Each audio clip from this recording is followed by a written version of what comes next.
on a job at Jimmy Breslin, the famous New York Daily News writer, Jimmy Breslin's house. When he was 14, he was cleaning up the job site for another man that I knew since childhood, Michael Morash. The man who I'm talking about, his name was Tiger. He was 14. He was cleaning up the job that Michael Morash was the contractor for at Jimmy Breslin's house in Jamaica Estates. And this is his daughter, Kate. She's 19, and he took her to Florida to visit me in the year 2000. I'm pretty sure it was 2002. Now, Kate's mother has been my friend since she was born, and Kate's grandparents were my parents' childhood friends since the 1930s. So our families go back 3 generations. Tiger, I just met in 2000, probably 1979 or 78, when he was about 14 years old. So I'm gonna open up this video here, and we're gonna start off in my backyard, and then we're gonna go through time. A MacBook is a brilliant piece of tech. We're gonna go through time. We're gonna start off in my backyard, where we were, I think we were coming back from a trip that we took with my boat, because otherwise there would have probably been more video. I don't remember. I know we went on the boat and we went to Port Largo, P-O-R-T, Port Largo. And this is the boat that I named On Time Backhoe. And this was a Formula S as in Sierra, R as in Romeo, 311, and SR 311 Formula Thunderbird, Thunderbird as in Thunderbird, with twin 454 cubic inch engines, 760 horsepower for both engines. And you're going to see the engines, hear the engines in a moment. So this was my favorite toy in life. It was the most expensive toy I ever owned. So let's take a look. But the sound is off. That's Kate, and that's Tiger. And here's the Tiger was cleaning up the boat. You're going to get to see the motors. Okay, so all right, let's stop the video. Let's give you sound. This is my video. I can do that. So let's go back here. And now listen to the sound of 760 horsepower engines. The roar. And that's why it was called the Thunderbird, because the exhaust system was called Rolling Thunder, R-O-L-L-I-N-G. It was a swim platform on the back of the boat that was an additional $5,000 US for the swim platform, with an integrated pair of exhaust water jackets coming out through the platform. And now you're going to see why right now.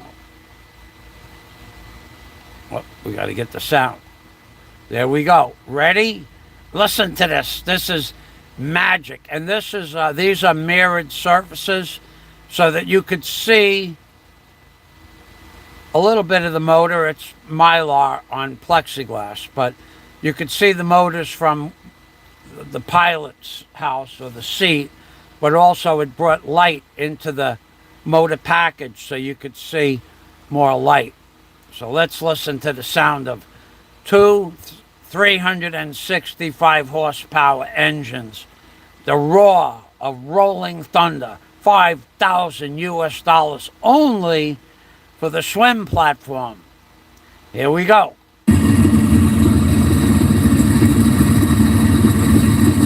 Now that water coming out of there is coming out of the swim platform. Now you could say, well, it's just a swim. No, it's not just a swim platform. It's a $5,000 swim platform that's integrated with the boat at the factory when you buy the boat. Just the swim platform is an add-on $5,000. And this is why 760 horse. And there you go. There you have it. It sounds unbelievably great. Fantastic. Everybody that I ever talked to on their videos where they had an SR311 without the swim platform, they were jealous. The Rolling Thunder swim platform made this boat famous. And then we're going to move on now in a minute. Oh, and this windshield, this was a custom wraparound windshield for this boat. The windshield only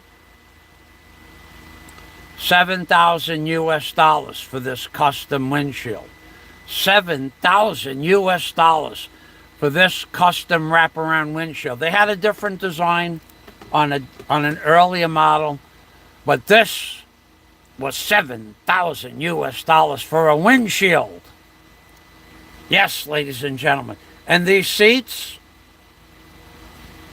you could take a guess, but I will tell you, these are all hydraulic pneumatic seats that hold you in place, standing or sitting down. They wrap around.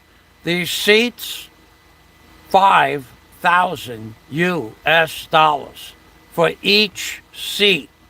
10,000 US dollars for 2 seats. Custom leather from Formula Factory, and this is not just a Formula Ocean Racer, this is a yacht. It's designated SR311 Formula Thunderbirds are yachts, not boats. Just in case you're wondering.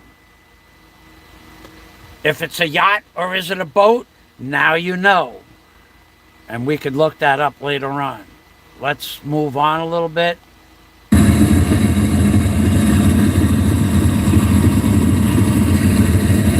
So those motors were Merc 454 cubic inch Merc cruisers with Merlin, M-E-R-L-I-N, Merlin heads and Merlin exhaust.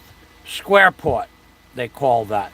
It's a high performance engine. The boat comes with 454s with 330 horsepower. This configuration was 365, and then I think there's another configuration for 490. Naturally aspirated twin 500 Holley carburetors on each engine. So there were 4 carburetors on 2 engines. The boat was 37 foot 11 inches, just under 38 feet. It weighed 7,200 pounds empty. It held 100 gallons of fuel, and on 100 gallons of fuel you could go, well, you could go 30 miles an hour for 3 hours, or you could go 64 miles an hour for 1 hour and burn up 1.5 gallons per mile. So at 30 miles per hour, it burned 1 gallon per mile. At 64 miles per hour, it burned 1.5 gallons per mile. Not per hour, per mile. It's up to you. Are you in a hurry? Are you in a big hurry? Bust out another 1,000, which is what BOAT stands for. BOAT. Bust out another 1,000. And on this boat was more true than anything else I ever owned. That's Tucker. Him and I used to work together. I've known him since he was 14. That's his daughter, Kate. Kate and him came down on vacation and they ended up in a hurricane situation. So, Tiger came to my house and helped me install my container and chain it down, and without him I would have not gotten it done. We didn't get the hurricane, but the man is a good man. He offered to help me, which is one of the first times anybody's offered to help me in a long time. I really appreciated it. And now he's cleaning my boat. We're going to go for a ride. That's the back of the house. This is my other boat. A 23-foot Anna Capri with a 200 horse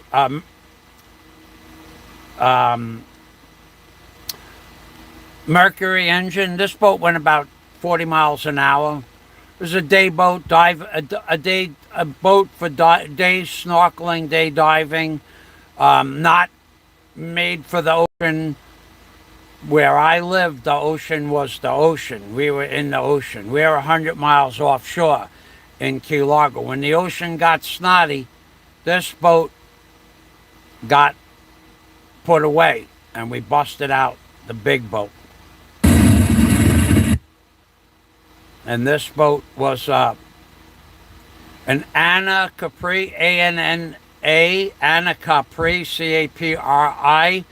It was a 1980 boat with a 1990 Merc on it. And now we're going to go down. Okay, so this is US1. I'm going to skip through a lot of this. I'm going to look for the comments for a moment. I'm going to skip through a lot of this. Oh, there can't be any comments on this. There could be comments here. Dennis. Thank you very much, Dennis. If you like this stream, push the like button. So we're going to go down US1 now. And Tiger's daughter, she had a learner's permit because she lives in New York with her mom. So does Tiger. And she had not driven a car, really. New York is... I learned how to drive in New York, but that was 50 years ago when it wasn't so crowded. So she didn't have a lot of experience. So Kate actually was the person who drove us probably the better part of... It's 100 miles from my house to Key West. Exactly 100 miles. Not more, not less. And she drove us most of the way down through the Florida Keys. But it's pretty boring. It's just a road. We're not going to show much of that. We'll show Kate driving a little bit, and then we're going to move on. Well, let's go down. This is called US1, Highway 1, or Overseas Highway in the Florida Keys.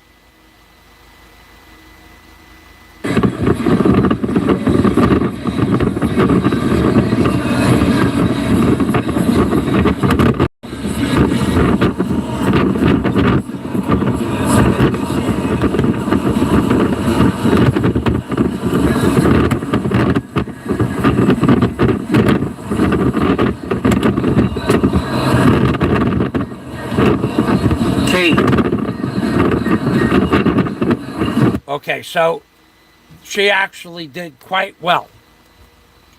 Now from here, we're going to skip ahead let's see what this roadside says. This is one of the bridges in the Florida Keys, probably. It's back up to 45 miles an hour.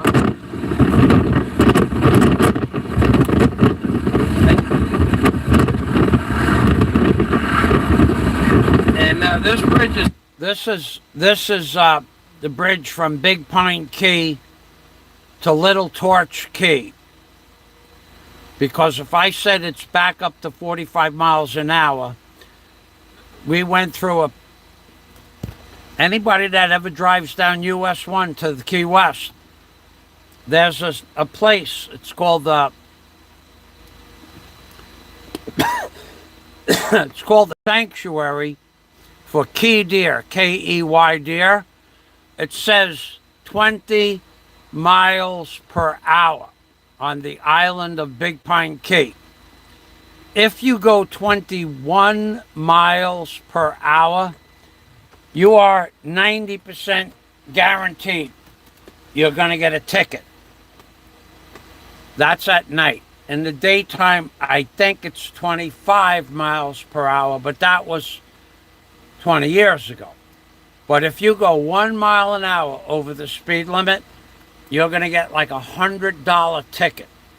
So anybody that ever goes to the Florida Keys, you have to go past this island on this road, Overseas Highway, and you have to go the speed limit. You can't speed up just before when you see the sign that says 45, then it picks you back up when you're going on to Little Torch Key. If you speed up before the sign, there's a guy there with a radar gun waiting for you. If you don't slow down before the sign that says 20 miles an hour, there's a guy there waiting for you. He's got your name.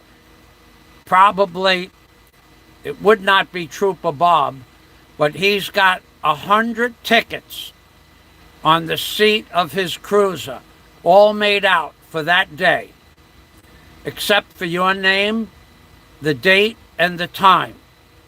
But the road, the police officer, the squad car number, everything is on that ticket. All he has to do is take your license, put the time of the day, the miles per hour, and your name. And that takes about 1.5 minutes, and you got a ticket for $100 or more. Then he puts down how much you have to pay. So, telling you right now, if you ever go to the Florida Keys, that is still in full effect. So we're going to go to Little Torch Key now. It's 7 miles long from start to finish, and a bridge from Marathon to. Okay, so we're on the 7-mile bridge. We didn't get to Big Pine Key yet. This is the 7-mile bridge. It's 7 miles long. It's one of the longest bridges. I think it's the longest bridge in Florida, but it's 7 miles long. And I lived over here on this side of the bridge in a tent camp. When I first moved to the Florida Keys, I lived in a tent camp here. You could pitch a tent for $15 a night. And then I lived on the other side of the bridge in Knights Key, Knights, Knights Key. That you could have, that I lived in my van, and I had a tent. And that I was allowed to have the dog in both places. You could have a dog, not a problem. So, but Knights Key was a campground for mobile homes and travel units. So was this, I forgot the name of the lady that owned this, but this was, so on both sides of the 7-mile bridge, there's great camping and great parking facilities with cleanouts, electric, septic connections, and Wi-Fi in both places. To Big Pine Key just would really screw up my Monday job. Okay, so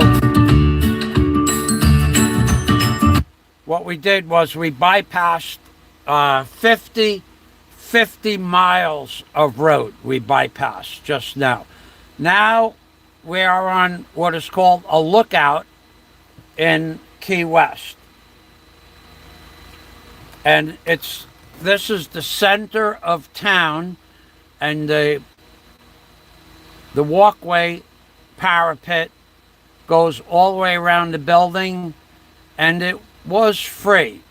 I don't think there was a charge. And they have a 360-degree view of the city. So let's take a look. Tiger and Kate. Let's move on a little bit. And now we're getting ready to go to look for a Coach pocketbook for Kate. But I think we went to the Mel Fisher Museum, and then we went to the Key West Sunset Festival. So let's take a look at this. Maybe I'm going to show you some of Key West.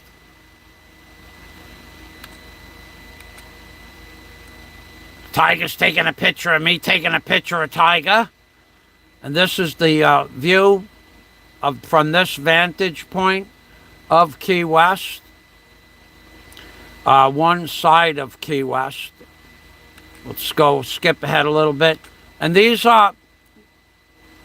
little houses here,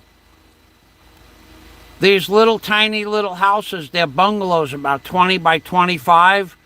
When I moved to Key West and when I moved to Big Pine Key in 1995, these little tiny bungalows were about $200,000 with no view, but these ones were located right across from the cemetery in Key West. So that was considered a view because there was no house in front of your house. And the bungalows range from $200,000 to $300,000 for a 20-foot by 20-foot bungalow opposite the cemetery. And if you went back one house back, they went down to about $150,000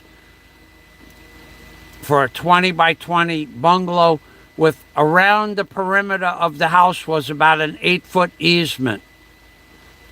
Single floor wood bungalows, 100 years old. Okay, this is just a view down at the street.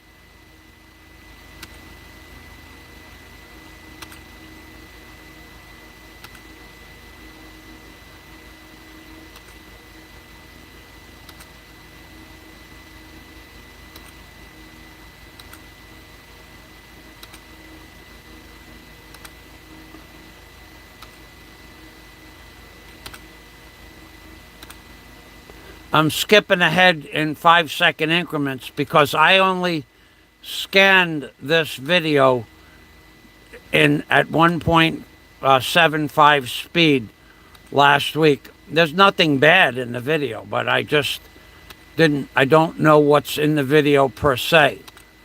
A lot of Kate, though, I'll tell you that. But basically, this video was for Tiger and Kate's mother, Kathy, and I, who grew up together. And she will be getting this video sometime this afternoon. I'll send it to her.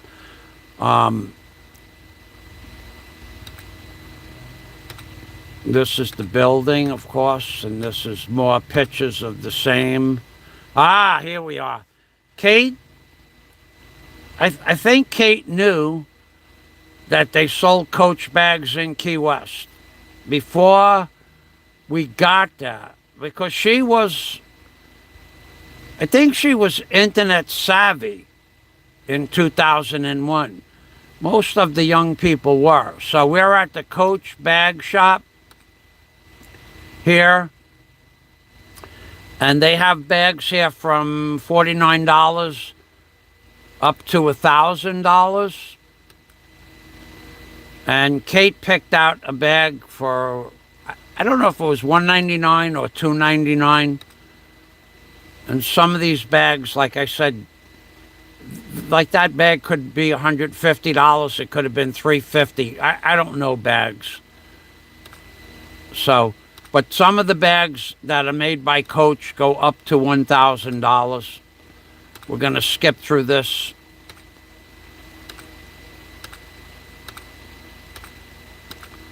We don't need to see all of this. Let's see. Let's just get out of this store.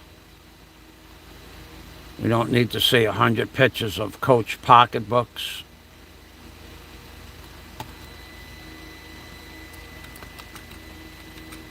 Okay. Somebody, Lisa Gordon, came on last week and said she had a Coach bag. Thanks, Coffee House. These bags that were hanging. Now, I don't know what a $150 bag looks like, but that's what a $179 bag looks like. Whatever that looks like to you. Me, I have bought leather bags for upwards of $100 for myself. So but not pocketbooks like that. More of a day bag. So I understand that pure leather is much more expensive. More bags. We spent a lot of time in this bag shop because Kate wanted a bag. And that's what we did. We got Kate a bag. We spent probably, 35 or 40 minutes picking out just the right bag. You have no idea how much fun I had in that shop while she picked out a bag. So, that was the bag. I don't know what the price was. Beautiful bag. Oh, it's a nice, beautiful pocketbook. And you know what? This is sad. This is really sad. So, the truth about that bag. Okay, so we spent the time to find the perfect bag. Dennis Adams giving me an LOL. We got the perfect bag. Kate loved the perfect bag.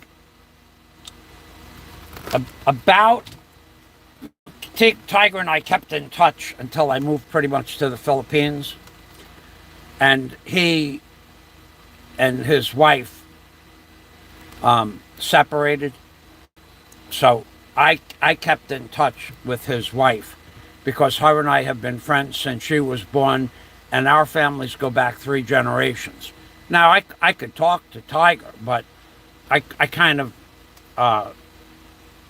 if I had to make a choice of who to be friends with, I would be friends with Kathy, because we were friends since birth. Since her birth, my parents, we spent Christmases together, we spent 4th of July's, always. We spent at the beach, her family and my family, barbecues in our backyard, in their backyard, 4th of July, Memorial Day. So Kathy and I remain good friends even till today. So this bag, Kate had the bag. I called up Tiger to say hello, and he had gone back to New York. And I says, how's a couple of weeks, 2 weeks it was. How's everybody enjoying the bag? Because I could care less about the bag. But it was just conversation.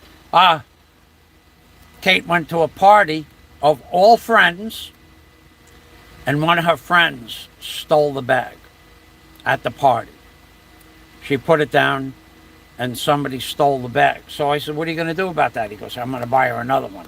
I don't want to hear it. So whatever, she got another bag right away. He goes, I don't want to hear it.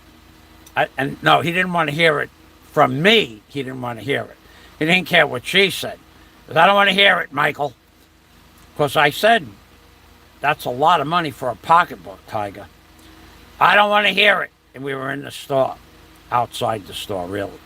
I just personally don't think a child should have a pocketbook that's worth $300, unless they buy it themselves. And the reason she got that pocketbook was because the one she had before that got stolen. So that's 2. So boy, I, I never mentioned the word pocketbook to him again. We remained friends for many years after, till I moved to the Philippines. But yeah, 2 pocketbooks stolen. I don't know how the first one got stolen, but the second one was stolen at a party with just friends. So her friends stole her pocketbook. Well, let's turn this around, and we'll go back, and now we're going to go to Key West. We're on a tour bus now, and you get on these. Okay, this is the trolley. Do not get on the outside, like, little trolley. They call it the choo-choo trolley train. It's like a little train where 2 people sit in a seat, and then there's 2 people in the next booth above, in front of you. It's like a snake. It's like a snake, and you can fit 2 or 3 people in each booth. Do not get on there. The speaker systems, since I've been to the Florida Keys, since I went there multiple times, the wind is blowing in your ear so loud, and the speakers are so bad, you can't hear a word of it. So I suggest you go into the trolley. The speakers are a little bit better. That's my suggestion. So little puddles of people everywhere in the whole US. But can you imagine? I mean, I don't even know how these people did it, but of course they didn't have anything to compare it to. You can make a lot of money back here in those days, but you paid for it really one way or the other. Now this is very... So that guy was talking about how much money you could make investing in property, I believe. Just blah, blah, blah. So we're going to move on from that tour to now. Now we are going to Sponge Factory, maybe.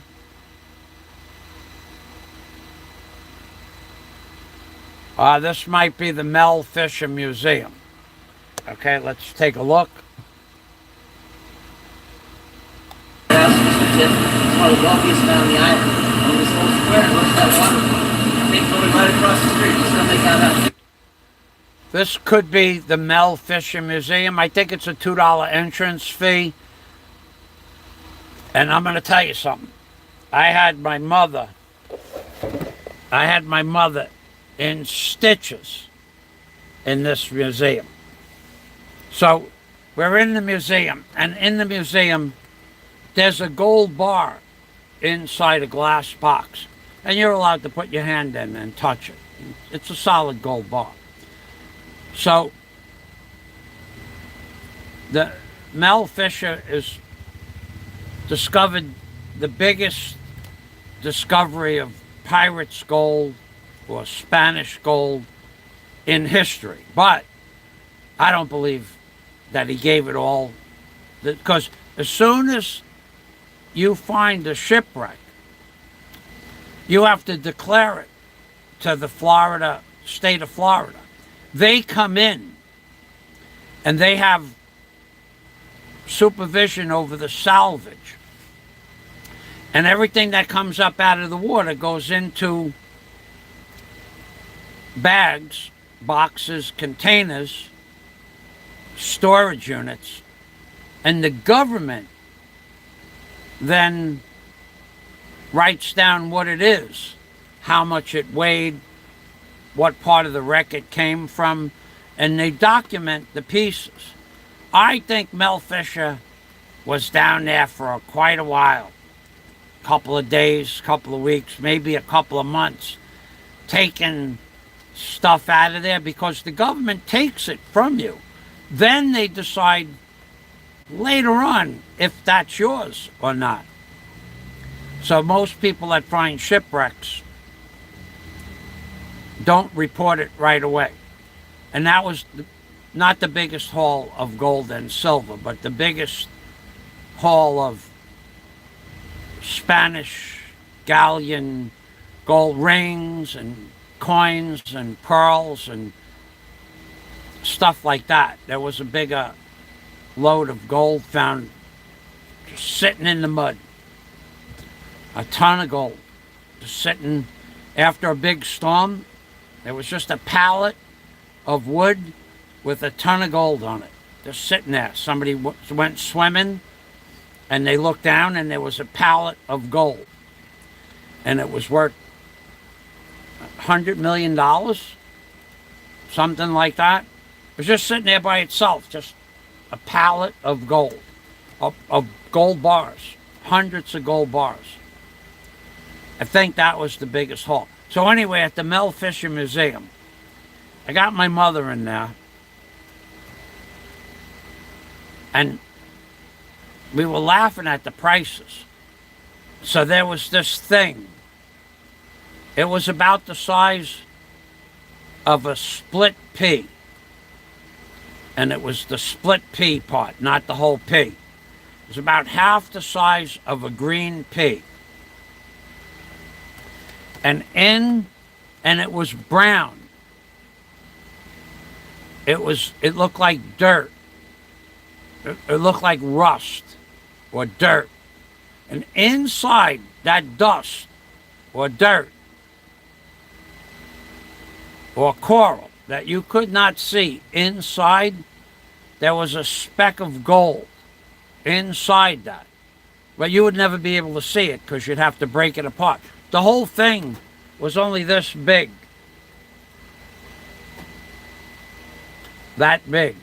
It was only that big. And it was just about the size of a pea.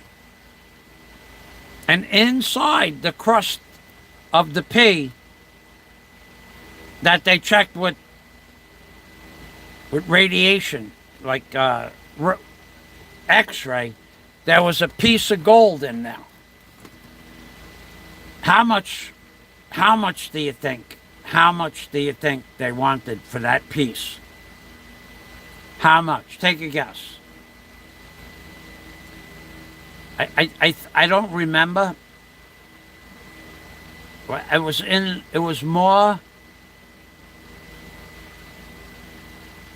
I think it was $1,300.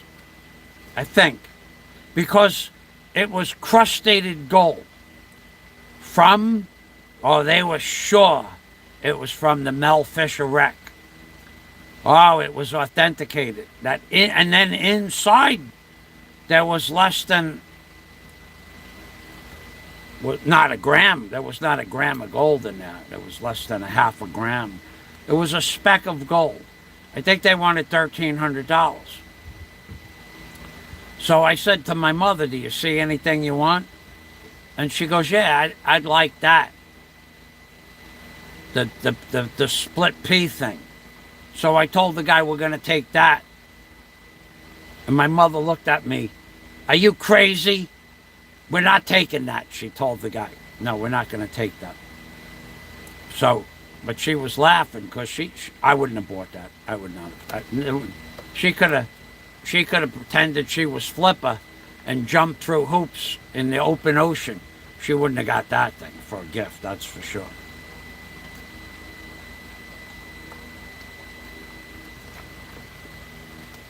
She could have something nice, something you could see. She got enough stuff. She used to get every Christmas, every birthday, every anniversary. We all chipped in for a charm for her. She had a charm bracelet. She had a beautiful charm bracelet. So she liked like a charm bracelet with a house on it, with an emerald on the top of the chimney, and a door that opened in the house, stuff like that. Charm bracelet. Some of those charms were like $500 in the 70s. She got nice stuff. But that split pea, that we laughed about that. Are you sure you don't want to go back and get that split pea? We called it the split pea. Let's go back here and we'll see a little bit more of Key West. I don't know what's in this video. Like I said, I only skipped through it. But we're going to get to we're not listening to that crap. So we're at the town trolley. This is the ride for the trolley ride. All that background noise jams me up. I'm not doing it. And you buy tickets here. And then this is some of the salvage stuff from the wrecks around Key West. Key West was a shipping salvage mecca in the 17 and 1800s because of all the reefs. There were thousands of Spanish galleons that went through the waters at Key West, and then some of them crashed, and some of them had gold, and some of them had silver, and some of them just crashed and had nothing. So let's go a little bit forward here. We had enough of that guy. Okay, now I'm not sure where we are. I think this is the lookout tower. There's a lookout tower in Key West. Also, you can walk up. Let's take a look. Okay, this was where the lookout tower was. And there's a bell at the top of the lookout tower. I remember that. And you could go up and you could ring the bell if you wanted to ring the bell. And everybody that went up on the top of the lookout tower rang the bell. Everybody, all day long, the bell rang. And of course, I rang the bell as well. So, everybody does it. You gotta do it. So, this is a view of Key West Harbor in the background. Up there goes Kate ringing the bell. Everybody rang the bell. Tiger rang the bell. I rang the bell. Kate rang the bell. We all rang the bell. That's Key West Harbor. Now, those boats you see in the background there, you could park your sailboat there for free. Not anymore, though. But used to be. And there were hundreds of boats. Now there were no boats because right that week we had a hurricane. And all the boats cleared out. So there were only a few boats that weathered the storm. And it turned out there was no storm. The storm hit up the coast 100 miles past Key Largo. Now this island here, this is big money. If you don't have millions of dollars for a bungalow, a 20 by 30 foot bungalow, $2 or $3 or $4 million, you don't get to live on this island. I forgot the name of the island. I don't think I ever went on it. I went past it, but never went on it. So this is where people like Jimmy Buffett had a house. I heard Jimmy Buffett passed away a few weeks ago. I don't think I ever saw him. I do believe he was in Key West when I was there, but to deal with the crowd, to see a man play guitar, I'm not much for that. So he was in Key West, I was in Key West, Jimmy Buffett was in Key West, and we didn't get to see each other.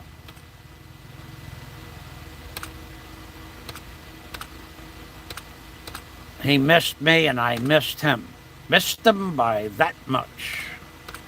Okay, these are condominium complexes. These were like $1.5 million each per condominium back in the 2000s and onward. These were $1.5 million each for a view of Key West Harbor. Well worth it if you wanted to live in Key West. Well worth it. Only a certain amount of waterfront space in this world, and that was prime real estate. No stress he had on it. He was wearing that hat when he bought that Coach pocketbook.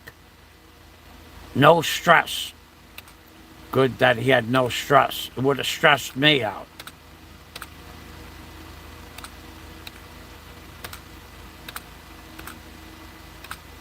Okay, now we're in Key West. And that shiv that you see in the upper left-hand corner, that's probably for the tightrope.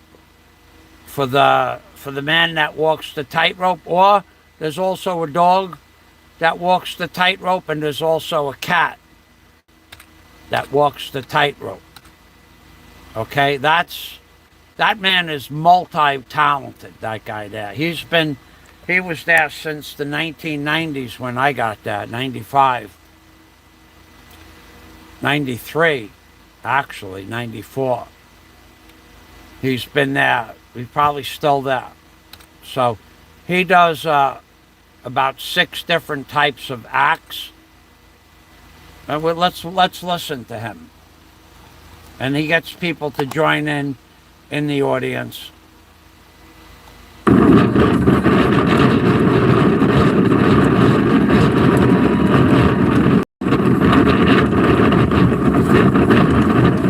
That's not going to be much fun. So,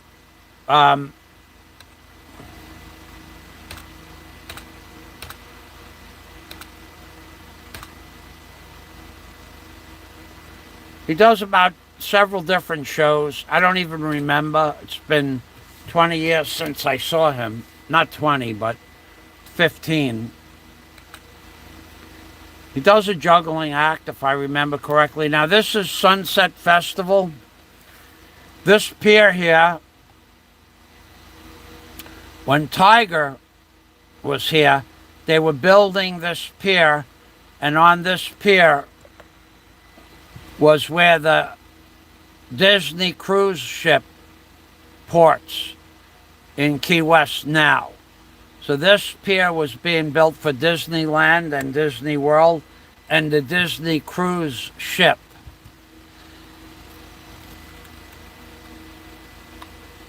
And we are a very windy day because, like I said, it was the hurricane. Look at that flag fly. And that is known as the Pirates flag.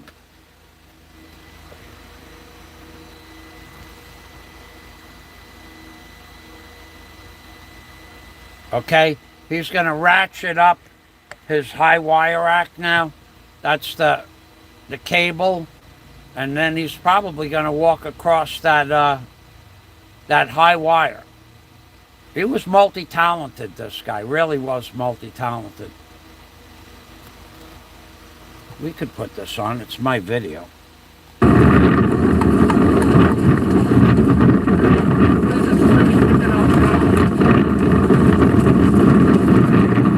The wind is a little bit strong for that. Let's see what he's doing.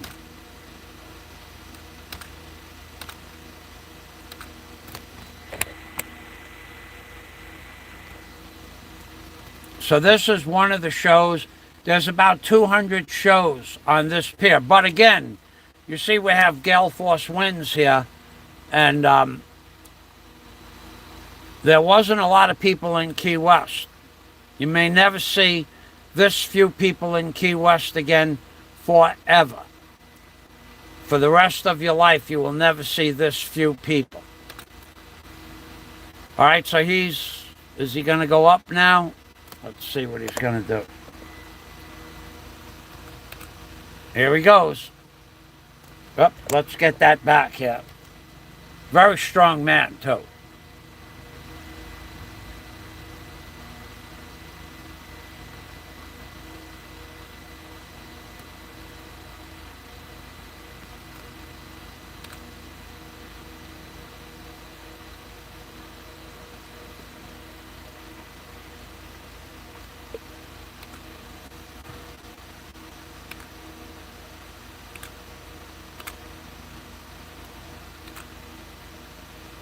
He prolongs this. That's part of his act. He talks to the people, tells them what he's going to do if he falls. I think he also does a juggling act when he's up on top of the wire, which is really interesting.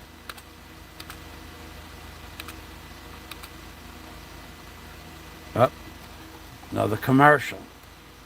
They like this video for the commercials, yeah?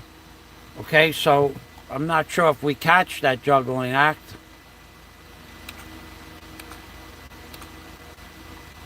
Yeah, you'll never see this few people in Key West. Never happened before since the day I got there in '93 to the day I left. Okay, there he is. Yeah, he does a juggling act. Okay. So but he does stand up on the wire. And with all that wind, you got to give him a lot of credit. Look at that wind blow. And look at this guy walking on this wire. Come on. That's a lot of credit.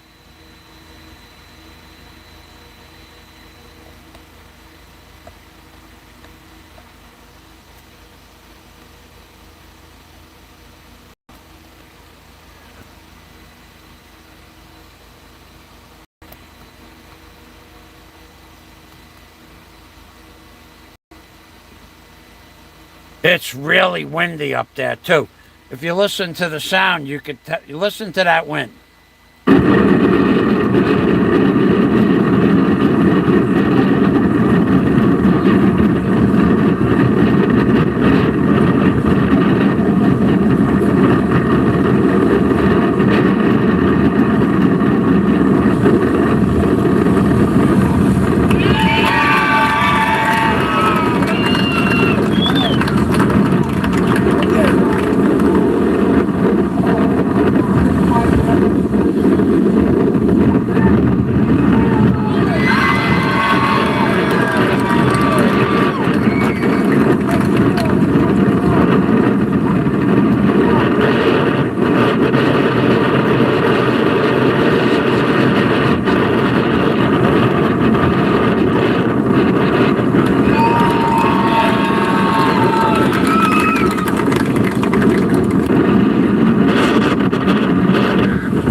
Okay, so there's about 200 acts on this boardwalk here, this pier. This is called the Sunset Festival Pier. And there's tattoo artists, if you want to get a tattoo, fake tattoos, real tattoos. You could buy sandwiches, you could buy conch fritters, which actually they're quite good. They're made, if they're good conch fritters, but they don't get the conch from Florida anymore. You can only buy conch. You cannot buy Florida conch. Conch is a type of, it's a big snail is what it is. And so now they get the conch from the Caribbean. And if they even have any more in the Caribbean, they pretty much wiped out that place as well. So they have popcorn, cotton candy, I guess frankfurters, whatever. I don't buy that junk food. Conch fritters, I typically will get a conch fritter when I go down there because it's a traditional food. I don't buy them from the boardwalk though. I buy them from up on what they call Main Street, M-A-I-N, Main Street. I'm looking for some more shows. Now at sunset, planes will normally go by, a couple of planes. Sometimes they'll have a banner behind the back of the plane. And then everybody watches the sunset over the ocean, over the flat earth. Look at that tree. Look at that tree. Look at that tree. Look at that palm tree. Look at that palm tree. That palm tree is working overtime to keep the leaves. That is blowing. That palm tree is blowing. When it's blowing like that, you're talking 30-mile-an-hour winds plus. So let's squash that down a little bit. And we'll go on from that. Let's skip ahead to the sunset part of this deal. Now, like I said, there's about 200 acts on this pier. There's ventriloquists. There's the people that walk, the memes. They talk, they move really slow. If you give them $1, they say thank you really slow.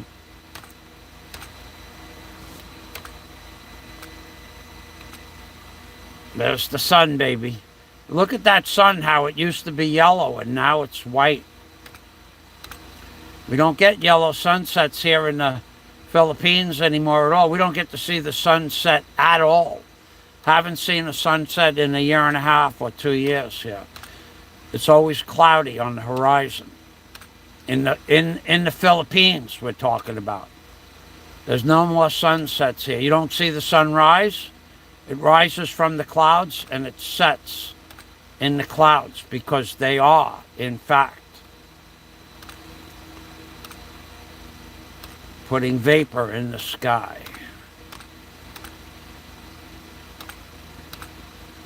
Okay, we're starting to lose the sun. When the sun sets the last little bit, everybody jumps up and down and claps, and bells are clanging and airplanes are flying over. I don't know that a plane flew over this day, though. Well, there's a pirate. And he does a show with the sword, if I remember correctly, swinging the sword around.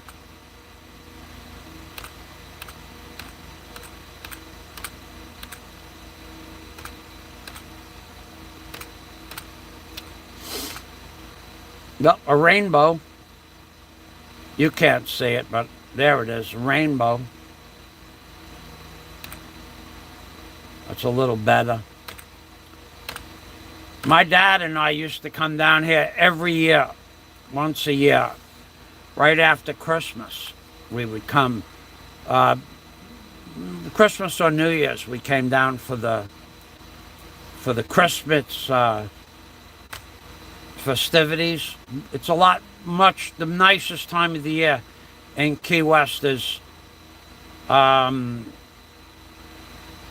like December 15th to January 1st. All the Christmas trees and the lights and the music and the festivities for Christmas. It's a beautiful time of the year. The nicest time of the year to visit Key West. But if you don't have a place to stay, a room at the hotel that you see in the background before, $400 a night for a Marriott room. If you're lucky to get one and you book it a year in advance, it's $400 a night. Okay, I think we're ending this live stream now. Pretty sure, yep, we're ending it. We're ending the Key West part of it. And there's the guy up on the trapeze again. That's the sky, which is not normal. Yellow is not normal. Golden yellow was how it used to set. Even then it was changing. Now it's white.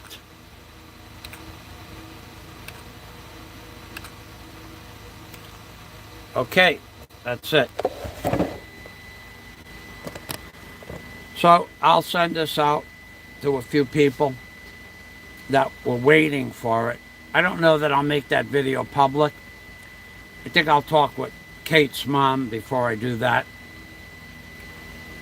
And I mean, Kate would be now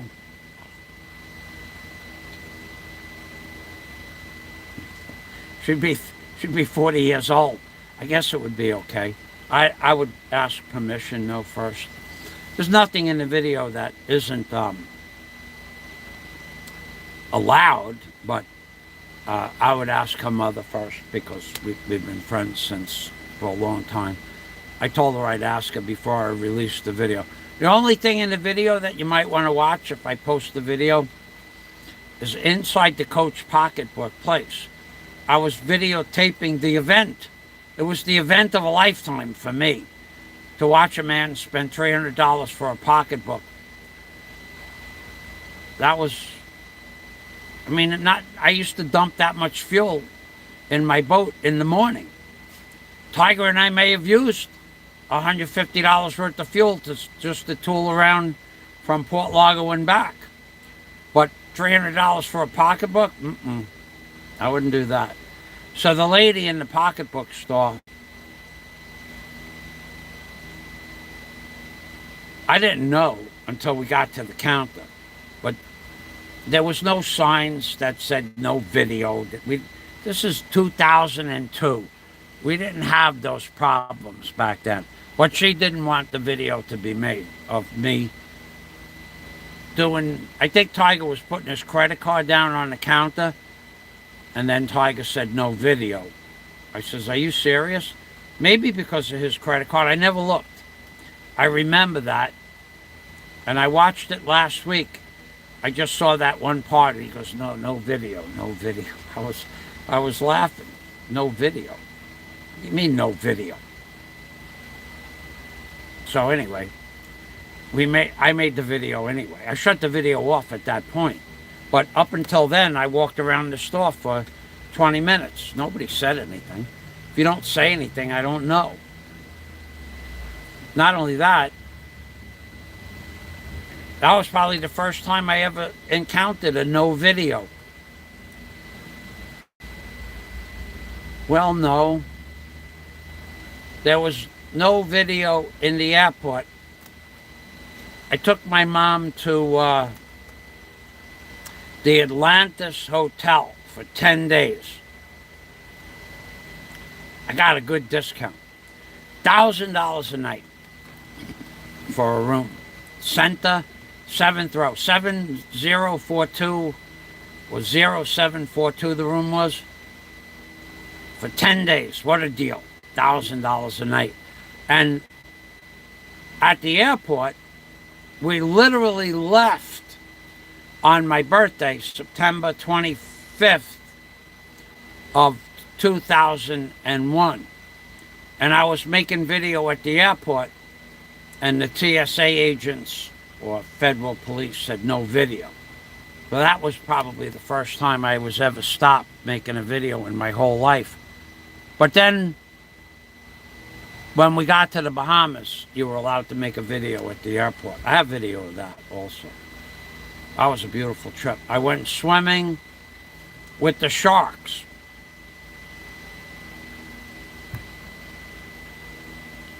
Okay, Jack. Jack, are you in the hospital now? Jack was heading into the hospital this morning to get a biopsy because they're going to do an inguinal hernia operation on Jack because that's big. He said that his hernia was bigger than mine. I don't know. And I really don't even want to see it. I know what mine looked like. So, yeah, so that was a great trip to the Hotel Atlantis. I should look that up. I think my next live stream, I'm going to do live streams all day today and all day tomorrow and all day the day after that. I got nothing to do. I don't have anything to do. I'm getting antsy. I can't. The doctor don't want me working. He said don't start working, and don't start picking up heavy stuff. He goes, you've lasted this long, give it till 6 months, and then go back on light duty. I said okay. So my next video will probably be, maybe I'll do shark diving. I have a video of me swimming with about 200, I think they're tiger sharks, and feeding them with chunks of meat on a stick. We had a box of meat about the size of a milk crate. Biopsy today. So and where I did it, they did it all in one time, the biopsy. So then, today is Wednesday.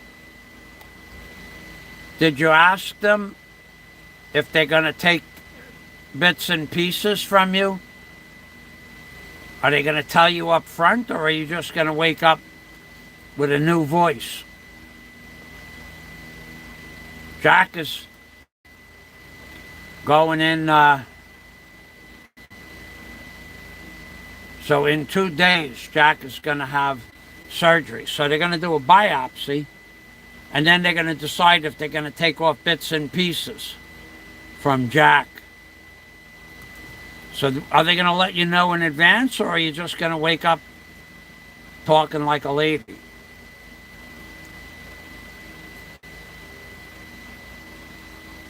My friend Jack. Hi, Michael. How are you today? I'm doing okay, Jack. That's good to hear. What are you doing today, Jack? Oh, me and Paul, we got a roof. We're gonna go do a roof today. Oh, yeah? Okay, Jack. Straddling that roof is gonna be a lot easier without bits and pieces on the peak, yeah, Jack? So, what I see is Nico's experience. Nico's experience is doing a live stream. I think we'll go visit Nico's experience. Let's take a look here. Nico will be coming to the Philippines. Let me mute this so I don't hear.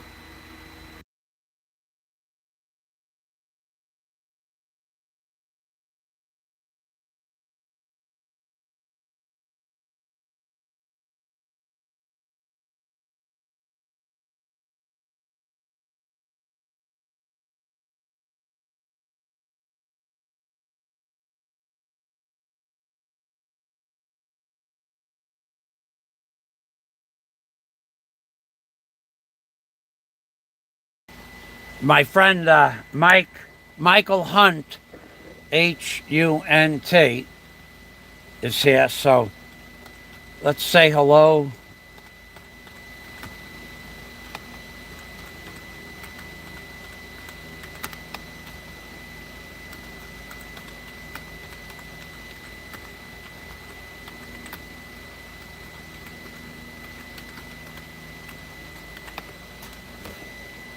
Okay, I'm going to mute this microphone.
So I don't really have much else to say, and I have to find that shark video.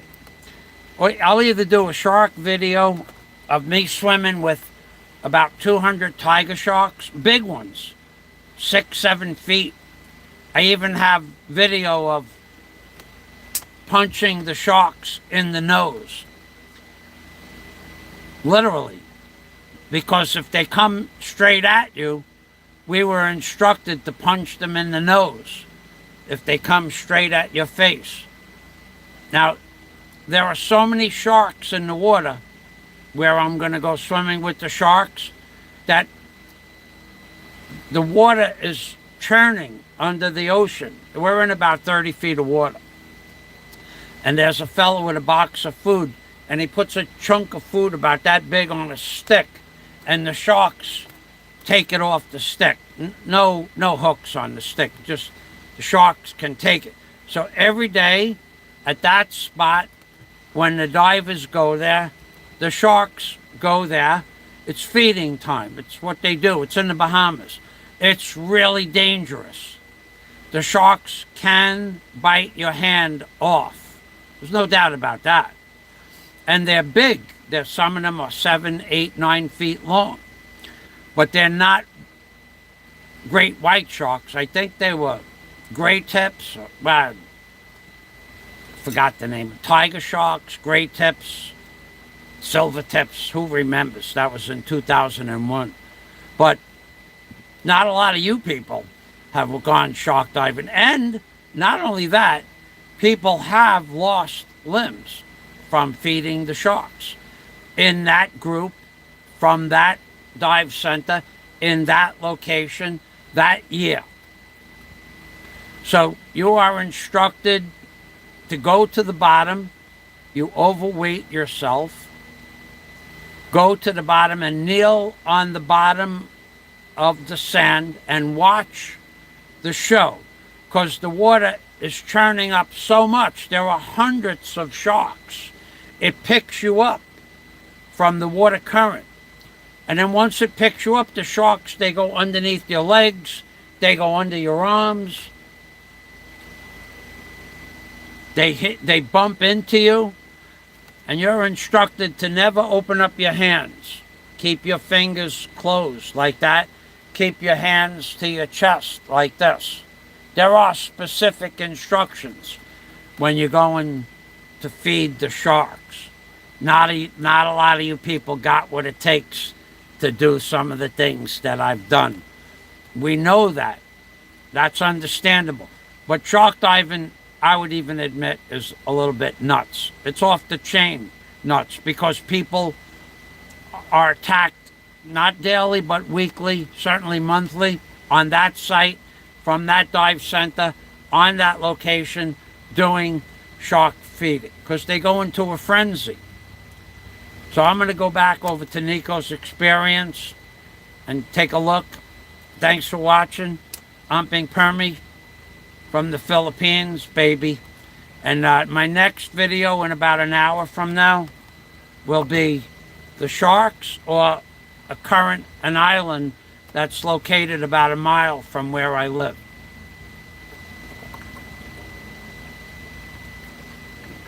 And maybe I'll show you one of the videos with one of the biggest bloggers in the Philippines, bar none.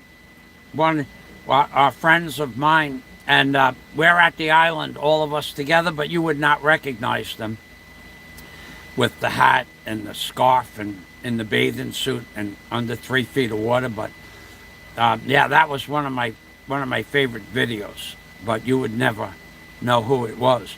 But that's a cool video of Virgin Island and also Balikasag Island. So we're on Virgin Island in one video, Balikasag in another, and then dolphin watching in another. And we spent a week together tooling around Bohol. I'm Ping Permy from the Philippines, baby. Bye-bye for now. Thanks for watching. Remember to give it a thumbs up. Make Dennis Adam a happy man. Give it a thumbs up. Jack says he'd rather jump into a volcano. That's probably true. Gotta go. I want to go say hello to Nico. Wish him luck on his live stream. Bye-bye for now.